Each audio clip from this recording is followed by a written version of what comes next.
Chapter 3 The Marriage Chronicles Part 1 One morning last winter, Jose and I were sitting in a park in Madrid.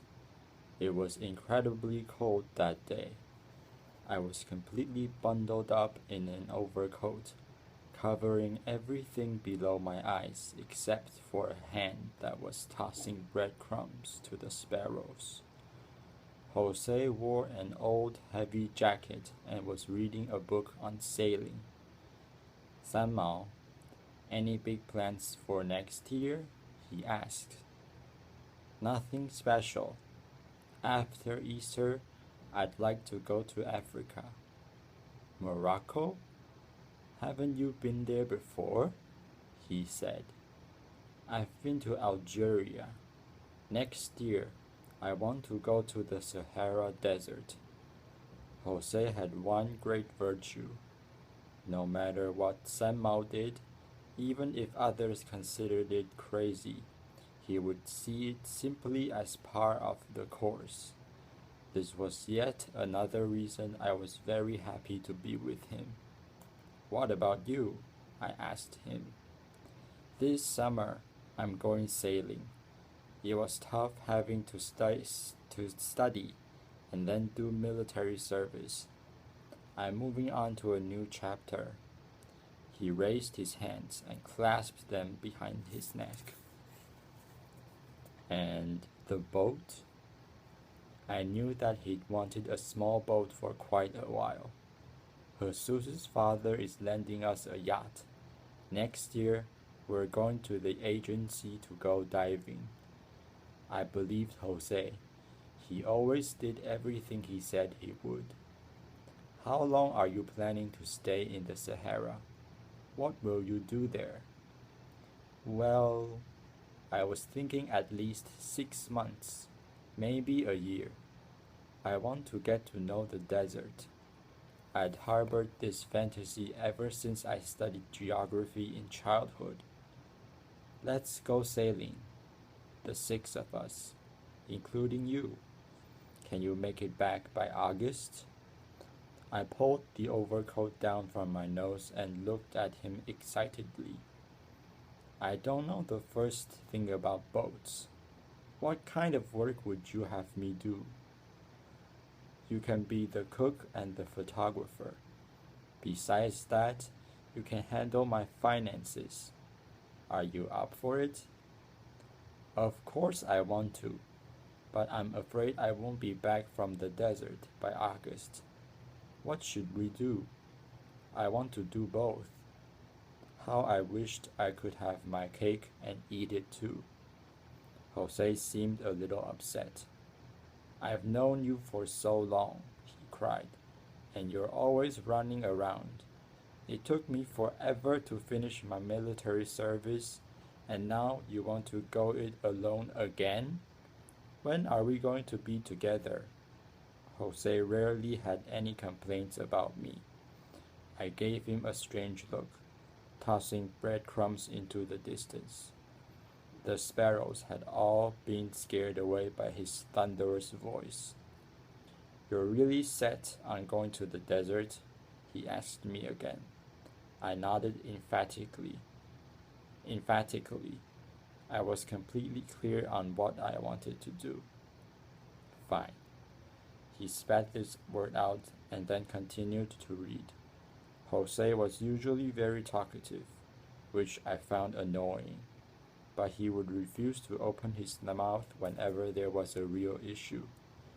Who knew that by early February, Jose would have quietly landed a job, looking specifically in the Sahara Desert.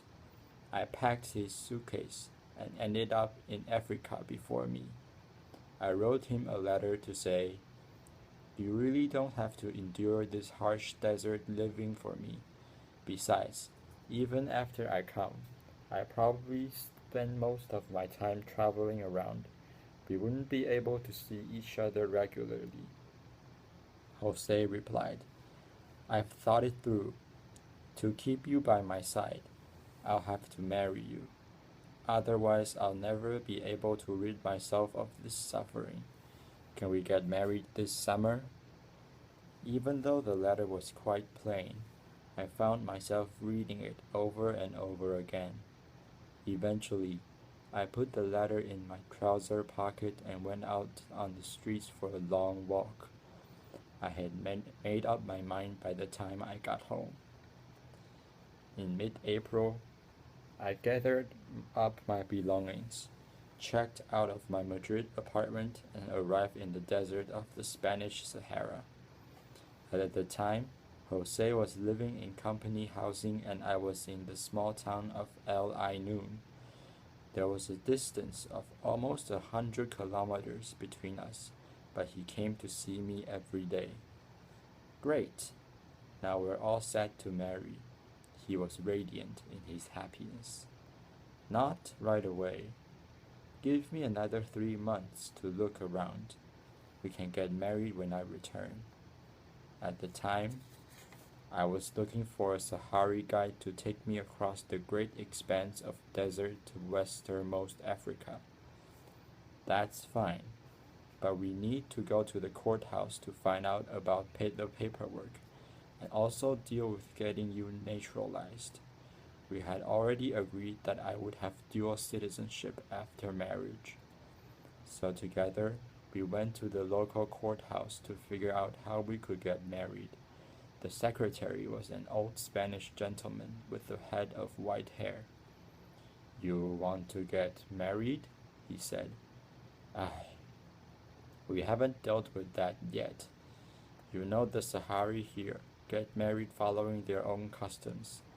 Let me peek through these legal manuals. Civil marriage, he continued while browsing. Here it is. For this, we'll need a birth certificate, a single status certificate, proof of residence, an official court notice. The señorita's documents will need to come from the Republic of China government, which then have to go through the Chinese embassy in Portugal for translation and verification. After that, the documents get notarized by the Spanish consulate in Portugal, followed by the Spanish Ministry of Foreign Affairs, then forwarded here for review. Upon completion of the review, we post the notice for 15 days before sending the bulletin to the courthouse of your previous domicile in Madrid. I've always harbored an intense distaste for filling out forms and dealing with bureaucracy. I was irritated just hearing what the secretary read out to us. I said to Jose quietly, "See how much paperwork there is? So annoying. Do we really want to do this?" "Yes, keep quiet for now." He was really angsty. He asked the guy, "Could you tell us how long it will be before we can get married?" Ah, ask yourself that question. Once you get all your documents in order, then we can make the announcement. It takes 1 month for the announcement to go out in 2 places. Besides that, we have to mail things back and forth. I think 3 months should be about right. The secretary slowly began gathering up the manuals. Jose got all worked up listening to this. Wiping sweat from his brow, he ventured hesitantly, "Can't you help us get this done faster? I think the sooner we're married, the better. We can't wait." In the midst of returning a book to its shelf, the secretary man shot a furtive glance at my waistline. I'm pretty intuitive about these things. I knew he had misunderstood what Jose meant, so I cut in. "Senor Secretary, speed doesn't matter to me. He's the one with the problem." I realized right after saying it that this might confuse things further, so I shut my mouth. Grabbing hold of me with one hand, Jose said to the secretary, "Thank you, thank you. We'll be on our way to take care of this. Goodbye for now." After these words, He dragged me briskly down the 3 flights of stairs in the courthouse. I couldn't keep myself from cackling as we flew out the door and finally came to a stop outside the building. What's this? He's the one with the problem business, he cried angrily, as if I were pregnant. I was laughing so hard I couldn't even answer him. Part 2. 3 months passed quickly. During this time, Jose was toiling away to earn money. He set about building furniture, and all while moving his things to my house day by day. I, on the other hand, was running around the tents of the native nomads with my backpack and camera. I encountered various strange and colorful customs, took down notes, collected and arranged slides, and became friends with many Sahari. I even began to learn some Arabic. Those are happy and rewarding days. Of course, our most demanding work was applying for each and every document required for marriage. It was the bane of my existence. Even now, thinking back on it riles me up. Since my place of residence wasn't marked, I rented a mailbox down at the post office. It took about an hour to walk into town and check my mail each day. Within 3 months, I got to know the majority of the town's residents, especially those at the post office and courthouse. We became friends since I was visiting them every day. One sweltering, unbearably hot day, I was back at the courthouse. The secretary man said to me, "Well, it looks like the paperwork in Madrid is all wrapped up. You can get married now." Really? I couldn't bring myself to believe that this grand struggle with bureaucracy was finally over. "I have arranged a date for you," said the secretary, all smiles. "When?" I asked, urgently. 6 p.m. tomorrow." "Tomorrow? You said tomorrow?" I probably sounded incredulous and not altogether happy. The old secretary man seemed a bit cross at me for being ungrateful. "Didn't Jose said he wanted to do this as fast as possible?" "Yes, thank you. We'll come by tomorrow." I drifted downstairs as if in a dream and sat on the stone step outside the post office, staring off into the desert. Then I noticed the driver for Jose's company rolling in a jeep. I ran up to stop him. "Are you going to the office, Muhammad Saleh? Would you mind passing along a message to Jose? Please tell him that we're getting married tomorrow and he should come into town after work." Muhammad Saleh scratched at his head, perplexed. He asked, "How come Senor Jose does not know he is getting married tomorrow?" "He doesn't know," I answered emphatically, "and I didn't know either." Upon hearing this, the driver looked at me with an expression of fright and drove off, swerving into the distance. It was then I realized that I'd misspoken again.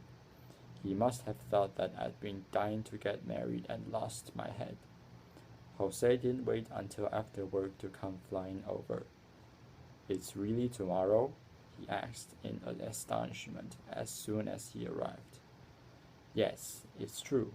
Come on, let's go and send a telegram home." I dragged him out the door again. "Apologies for giving you such short notice.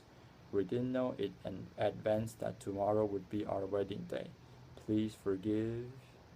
Jose's telegram was long enough to be a letter. I sent my telegram to my father and wrote, "Getting married tomorrow. 3毛." Just a few words. I knew that my parents would be so delighted and comforted when they received this news. They'd been suffering for many years because of this wanderer. I had really let them down. Hey, what are you wearing tomorrow? Jose asked. I don't know. Something simple. I was still considering my options. I forgot to ask for the day off, Jose said, sounding vexed. I still have to go work tomorrow. Go ahead. Our wedding isn't until 6 in the evening. If you leave an hour early, you should make it back in time.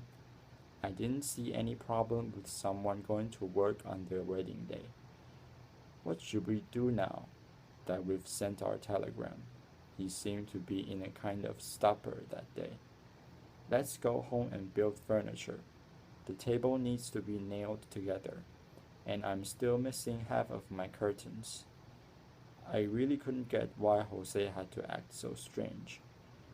Do we really have to work the night before we get married? Apparently, he wanted to start the celebrations early and goof off.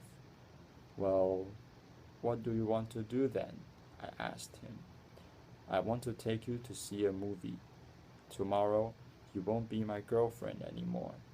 So we went to the only cinema in the desert to see a brilliant film called Zobra the Greek. I guess it was our way of saying goodbye to the single life. Chapter 2, Chapter 3, to be continued.